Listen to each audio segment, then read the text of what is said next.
Okay, yay, we are live. Hi, everyone.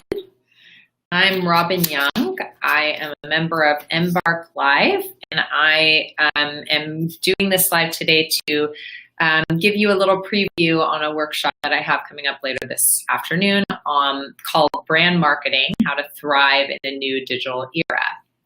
So for today's session, I'm just going to be focusing on a few of the key elements of brand strategy. Now, why am I doing this? Well, it's because I am a brand strategist. So I started my creative agency in 2016, and since then I have worked on 50 brands, 50 plus brands, and it's been on a combination of both strategy, which we work with everyone on, as well as creative development. So once you have the strategy, it's really just about executing that strategy across your creative assets and marketing. So I've been teaching this course for probably about 3 years. I taught it at my alma mater General Assembly, where I worked before starting my company. And it's, I've taught it probably to about 200 students now. It's evolved over time, and I've definitely refreshed it to be more relevant today. But the content is still very much applicable to, brands and the digital landscape that we're seeing today. So let me dive right in. And by the way, if you all have questions, feel free to just chat them to me, and I will come back to them at the end and hopefully address as many as I can within the given time. So let's see, what to know about thriving in a new digital market? Well, for starters, it's never been simpler to start a business. I mean, thanks to the World Wide Web, you can sell almost anything online without a storefront, without employees. Gosh, in many cases, you can sell without even having a finished product. We've seen a lot of potential concepts and business ideas sell to, folks who are interested in their concept before they even have the finished product or thing. So that's the good news. At the same time, the hard news is that it's also never been harder to build a brand that stands out.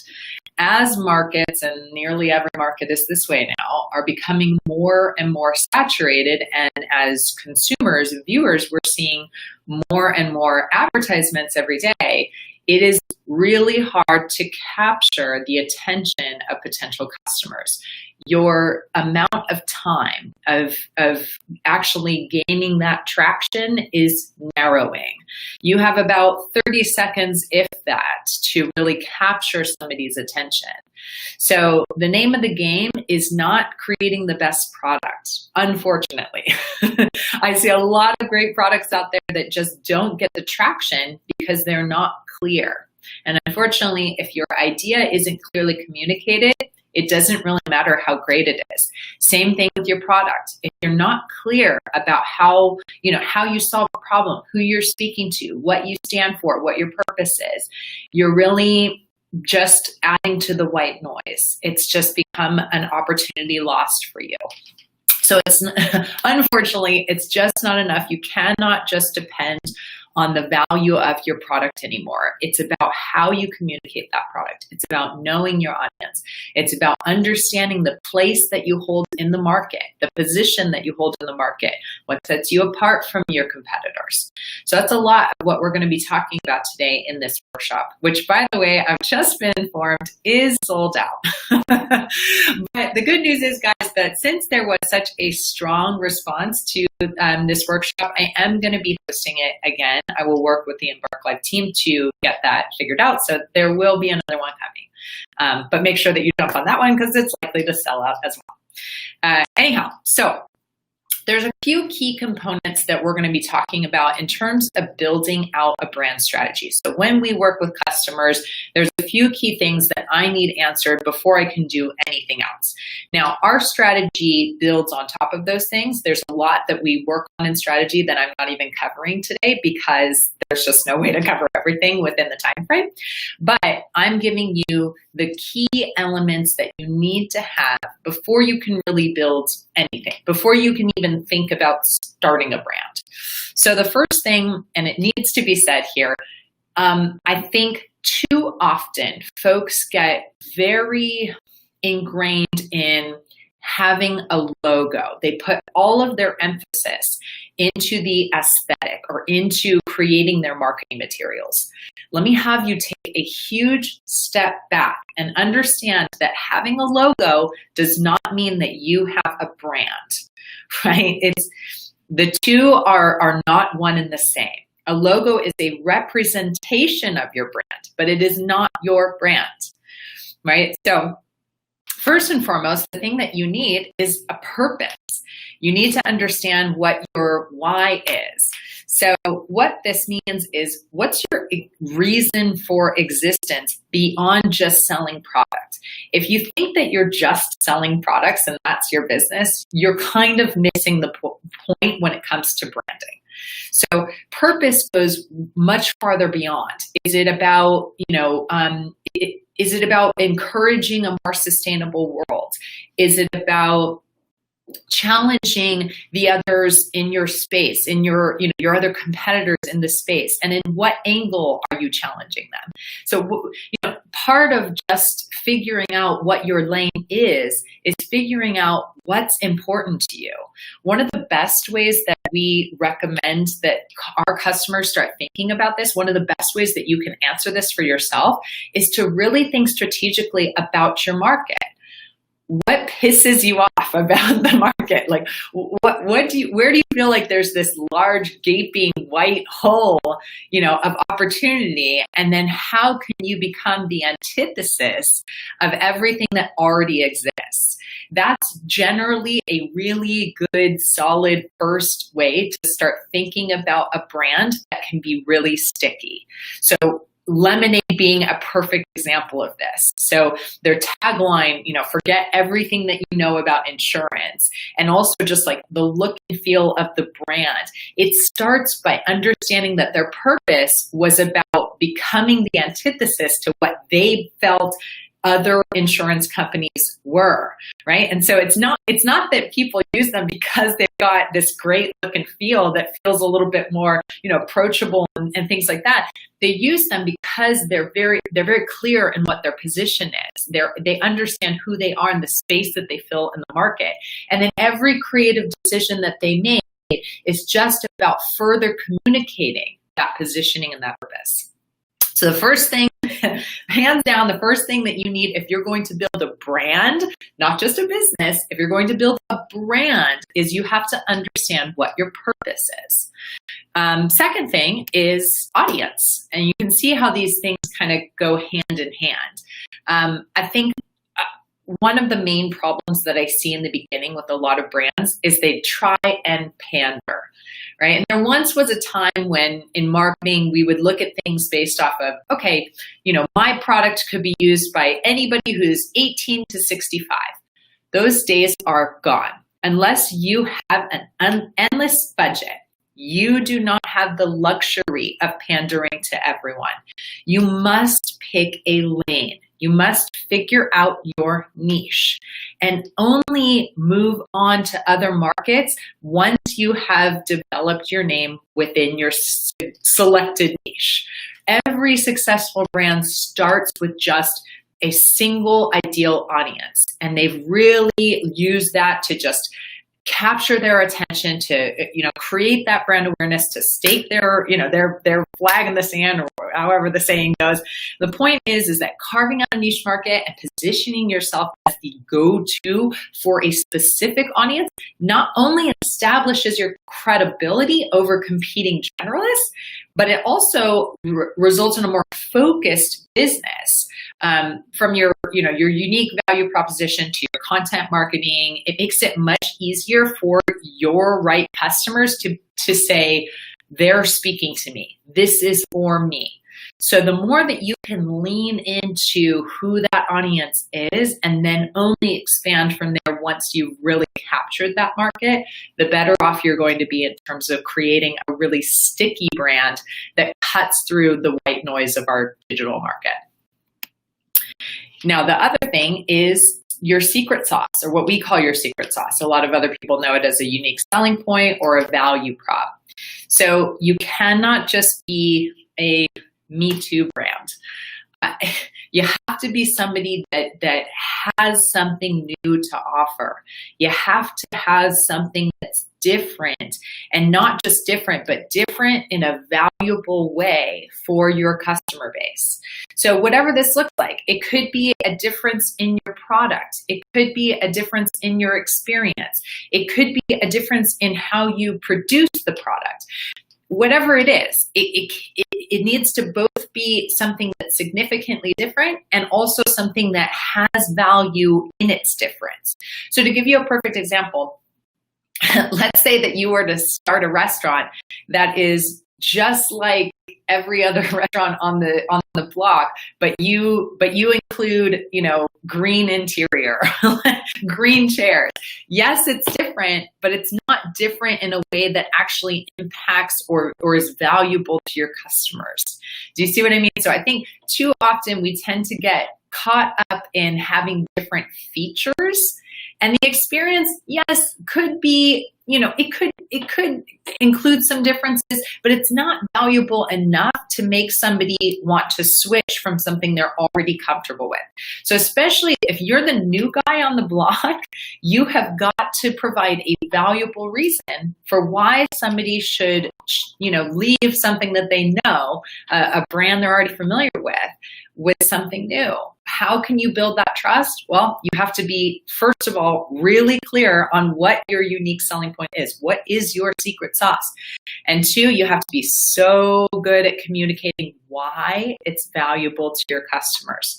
And there's a lot of interior work that happens in there too that addresses market fit and pain points, and really, again, understanding who your audience is and how to speak to them, how to speak to these to these pain points that they might be experiencing.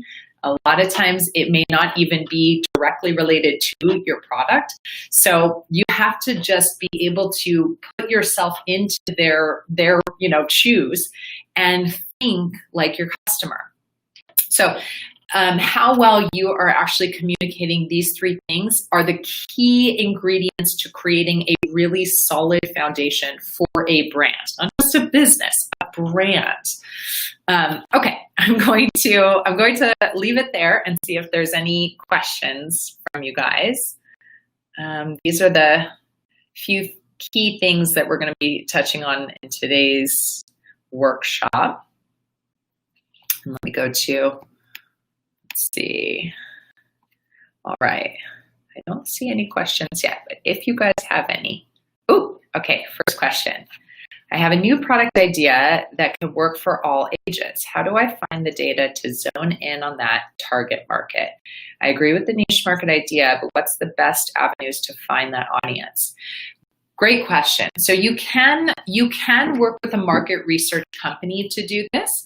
I always say this with a little bit of a caveat, because while data can give us a really clear picture of what the opportunities are in your market, it doesn't give you the entire picture. There's still a lot of room for interpretation of that data. So I think the best thing you can do is really just get it out there and start testing it. See who that initial product seems to vibe with most, and then formulate your niche around where you see the most opportunity. So I think it's part and part. It's part kind of finding that human data. It's also part building the brand that you're most interested in building. Like, just because the data tells you maybe you should be building this for an older demographic, if that's not who you're passionate about working with, then it's not really going to matter much. You're not really going to have the gumption or passion behind that brand. So in my mind, unless there's like this large gaping hole in the market that you're trying to work with, I think that there's opportunities on either side, right? And that when you're going out to do this research, keep in mind that if you're working on a product that's a disruptor, you're going to be getting data back that's really specific to what's already out there. But if you have a product that could disrupt, then you're not really going to be getting data based off of what what customers might be thinking of your product, right? So a perfect example of this is like, Ford with the car. If he had done, if he had done his market research, people would have told him that they wanted a faster horse. So this is why I say, as much as I value market research and I come from that world, keep in mind that the data only tells you one side of the story. So market research is one way to do it.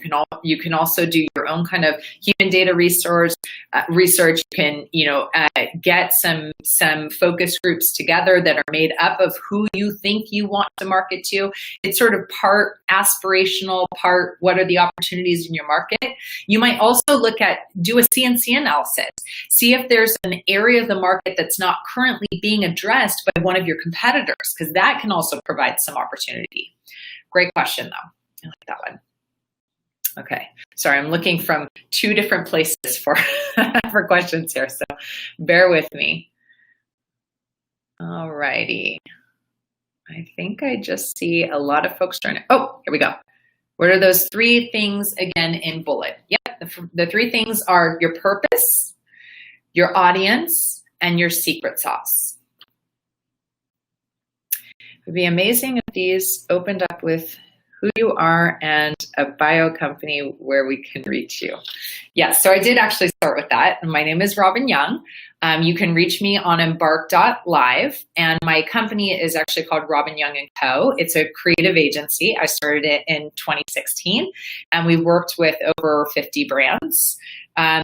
To give you a little bit more insight about me, I started in market research. I've been in marketing and branding for the past 20 years before starting my company. A number of different brands that I've worked for. So on the market research side, I worked with Nike, Target, Robbins Brothers, Oprah's Magazine. I then switched into the creative side of branding. So I was a stylist and creative director for luxury brands as well as luxury media.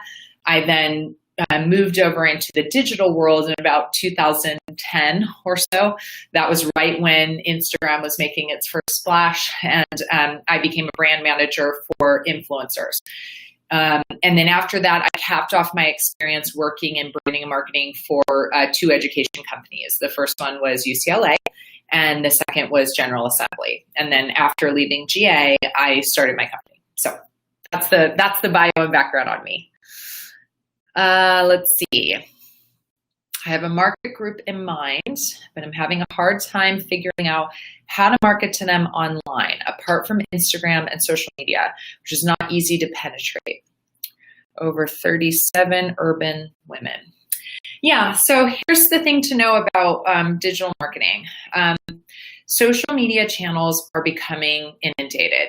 Facebook, Instagram, these are pretty pay to play. So you have to be very strategic and very creative with getting to folks digitally if you're not going to use one of these more traditional platforms. Now, it doesn't mean that there's not a way to do it. In my opinion, I think it's still really valuable to look at some formats that aren't being currently inundated. What's weird is that it seems like there's not a lot of people even utilizing things like direct mail right now. Now, granted, it's all in how you do it. I'm not suggesting to you to be one of those companies that just sends coupons out and that's it. Those things end up in the trash. But if you can fire on, in different areas and find the right timing with the right message and perhaps a channel that's not being utilized as much, you have the capacity to gain that person's attention because they're just kind of taken off guard. They're not expecting this message from you. So what I recommend is, for those of you who aren't well versed in marketing, I highly recommend the book Zag. It's really strong as far as finding those creative ideas, those solutions for, well, everyone else is going this way, you need to be looking this way. That's particularly true for you startups too, who, if you don't have a large budget, if you're bootstrapping, then you got to get creative, or you've got to hire somebody that can help you think creatively. Okay, let's see. What else do I want to know here? Which survey apps are best? Do you like SurveyMonkey? Yeah, so I'll use SurveyMonkey or even just like Typeform. You can even just use Google Forms. I'm very bootstrapped with we work with a lot of small businesses and startups in my agency, so we like to keep it really simple. In many cases, we may even, do a small sampling and just do individual interviews. It doesn't really matter what platform you use. It's actually much more important what the content is. What context are you getting these questions answered? Make sure that you actually are clear about who your ideal audience or sampling is so that you're getting the right kind of data, and also leave room for those qualitative answers. Not everything is so black and white. Having, in many cases, the qualitative answers are actually much more enlightening than what you're going to learn in a survey. Good question, though. Also, do you prefer any email blast or subscribe in type apps? I don't know if I understand email blast applications. So again, I think the platform that you use is really just a matter of, from a back end, what is most user friendly and what makes the most sense for your team makeup and also your customer journey flow. What's going to allow you the most. Your answer should always be what's going to allow you the most seamless customer journey. Because at the end of the day, you want something that is very easy for your customers to get to. You don't want them to have to use unnecessary, brain power just to subscribe to your email list or something, right? So don't overthink it. Don't feel like you have to get every fancy tool out there. Use what's simple. Figure out, oh my gosh, especially for you startups, figure out a single ideal journey or, even maybe 1 to 2 channels that you're going to lead these customers through and hone in on that until you really learn who your market is and what they need. Until then, you have no business trying to have a presence on every single platform. Again, also, especially if you have a smaller team, you don't have the time, you don't have the budget, and you don't have the capacity to really have a strong presence. Pick 1 or 2. This is why also knowing your audience is obviously very helpful in this scenario, because you can decide, do I even need a presence on TikTok? Is that really even where my audience is? I know it's super popular and everybody and their mother is on it right now, but if your ideal customer is not on it, or if your ideal customer is not really looking for it to stumble across brands, I mean, it's hard to brand TikTok. It's not that it can't be done, but it's just hard to do. There's not a lot of capacity in the way that there is with Facebook and Instagram for you to really show your value when it's in that short of a time frame. So yes, there's opportunity in everything. And I'd say if you're looking to, market to a much younger demographic, then great. Maybe that's the channel for you. Maybe you put all of your resources into that, but don't feel that you need to be on it just because everybody's doing it. Let's see. In your experience, is it best to offer a gift or incentive to get them to reply to your surveys or interviews? Or does our backstory help to get them engaged and provide feedback? So it depends. It depends if you're doing something for the first time or if you have an existing customer base. So I'd say if you're doing something for the first time, then yes, incentivize as much as you can. Back in the day when I worked for Gallup and Robinson, we would do gift cards to Target, gift cards to Nike. Obviously, it was low-hanging fruit because that was also the client, so they could afford to give away a certain amount in order to get that data. I think if you are a product brand, you could offer samples, you could offer gift cards to partnering companies. I think if you're an existing brand and as long as you're not pivoting away from your audience, it's actually really beneficial to get your data from existing customers. So, I think if you can find the right customers who are brand loyalists and who, buy from you again and again, figure out what those people want.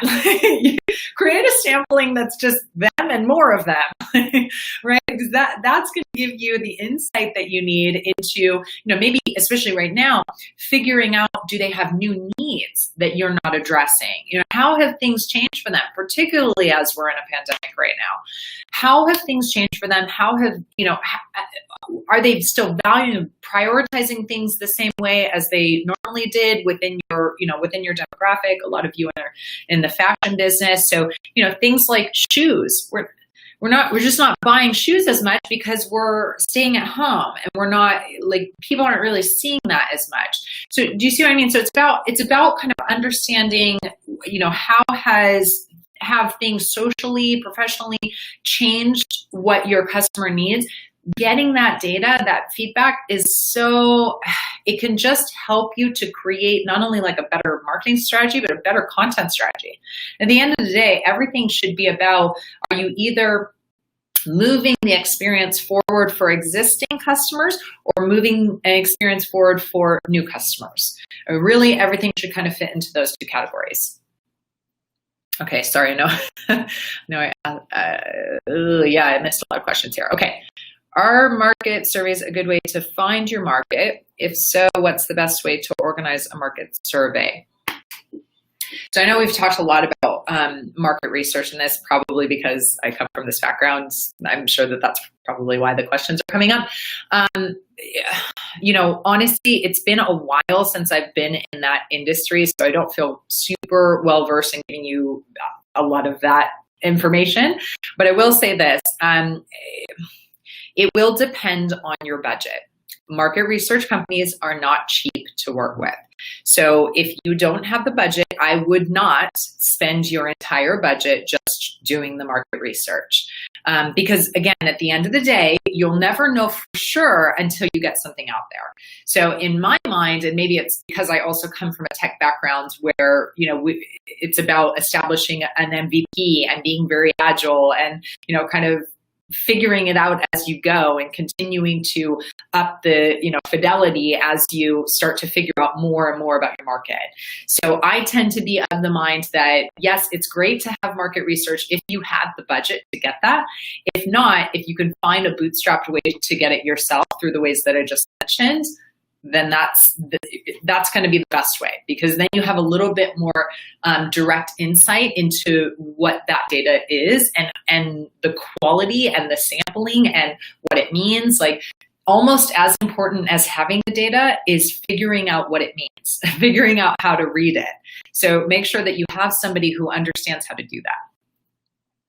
Is it necessary to have a very narrow definition of my audience? What if I see an opportunity across multiple audiences? Or does that just mean a different marketing strategy for each? So, yes, it is the answer to your question. Yes, it would mean likely a different marketing strategy for each, or at least dynamic copy. Because when you think about even something as simple as, a woman who is 25 has a completely different lifestyle than a woman who's 45 with kids. You know what I mean? Like, they have completely different salary amounts. They have different, buying habits. They have different lifestyles. So even though they may use the same product, how you market your product to them is going to be stronger if you can create a dynamic message for both.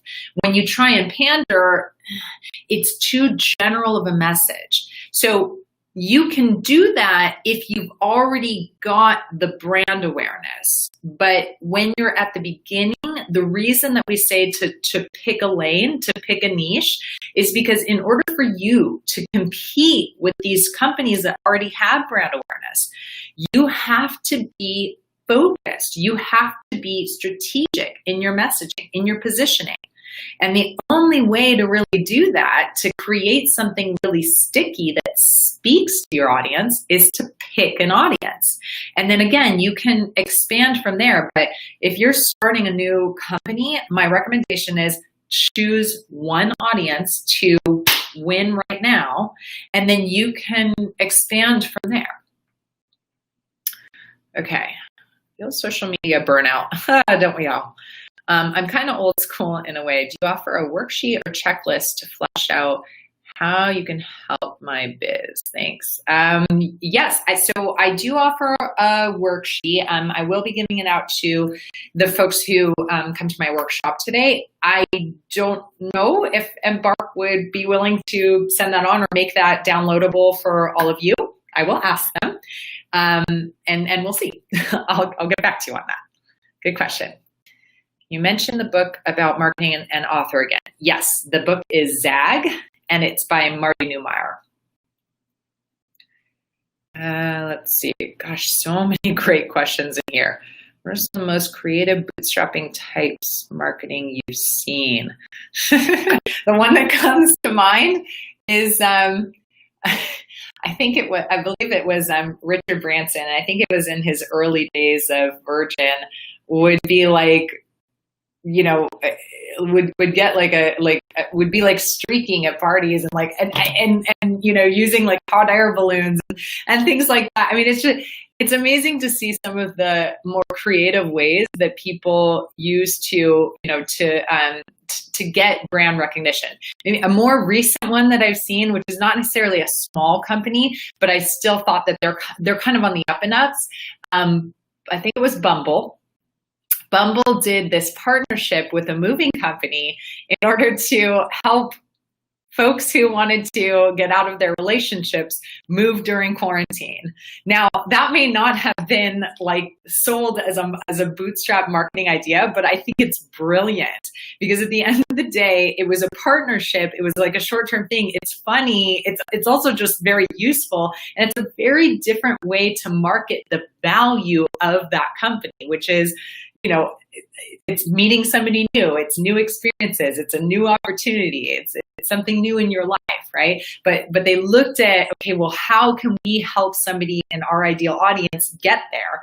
I imagine they probably recognized that they were speaking to a lot of millennial women, a lot of folks that were probably sharing, you know, apartments with a significant other, and that might have been concerned about the cost or just the, you know, the time or the, you know, inconvenience of moving during a quarantine. And they're like, how can we make this simpler? So you think about it, they're kind of both solving a pain point with a simple partnership and creating a really, you know, guerrilla style marketing, activation. So I thought that was really smart. Yes, the book was Zag. Okay. Average cost for base marketing research. Well, back in the day, I mean, this was like 15, 20 years ago when I worked in it. Was it would depend on the sampling. So if you were looking to have, you know, hundreds or thousands of customers or interviews, then, I mean, it would run you thousands and thousands of dollars, tens of thousands of dollars. You know, the cheapest that I've ever seen for, you know, granted a pretty small sampling, and this is obviously dependent on, are they helping you to come up with questions? How are they delivering this data back to you? You know, is it just a simple interview, or are they doing, you know, are they doing recorded interviews? There's a lot of context to this question, so it's a little bit difficult to ask. You're going to have to do the research around it. But what I am going to say is that it's easily a couple thousand up to tens and in some cases hundreds of thousands of dollars, depending on what your sampling is and what you're looking to learn from it.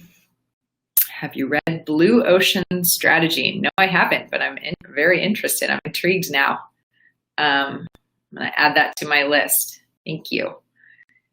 Okay, I think that was all of the questions. I know we're 5 minutes over here, guys, so I'm going to jump off. Again, I'm sorry, I know my workshop is all filled up for today, but stay tuned. I will see about hosting another workshop with Embark Live. And by the way, you can always visit embark.live and connect with me. Search for my name. It's Robyn Young, Robyn, and Young spelled like young. So do a search for me. You can engage me there. I've got my hourly rate set up. if you want to work with me, that's the place to do it. All right. Thanks everyone for joining. Bye.